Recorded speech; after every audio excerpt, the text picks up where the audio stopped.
Durante a Idade Media, os camiños e pontes eran elementos fundamentais para a comunicación e o comercio no territorio do Reino de Galicia.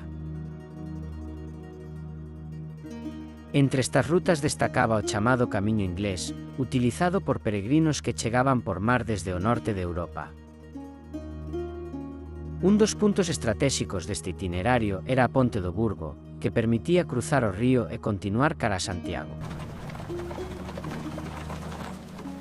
A tradición sitúa aquí a presenza dos cabaleiros templarios, encargados de garantir a seguridade de peregrinos e comerciantes. Son unha boa ferramenta para a xestión dos camiños, para a protección de determinadas vías de comunicación. E reciben así tamén algunhas propiedades, reciben privilexios e capacidades por parte das monarquías.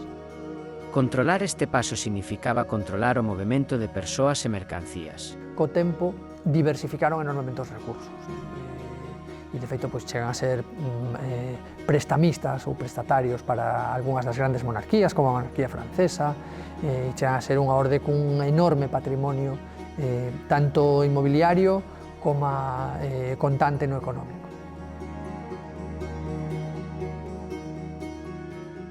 Moi preto deste lugar atópase a igrexa de Santa María de Cambre, unha das xoias do románico galego. A tradición vincula este templo coa presenza templaria na comarca. En Cambre e Culleredo a presenza sí que é moito máis, é unha presenza documentada, que se move nun dos marcos xeográficos, quizá máis potentes da presenza templaria, que é o desta bailía de Faro, deste burgo de Faro, que é centro de todo un espazo circundante. No interior do templo consérvase unha pila bautismal coñecida popularmente como a Hidra de Xerusalén ou Hidra da Cana. Segundo a tradición, esta peza tería sido traída polos templarios desde Terra Santa.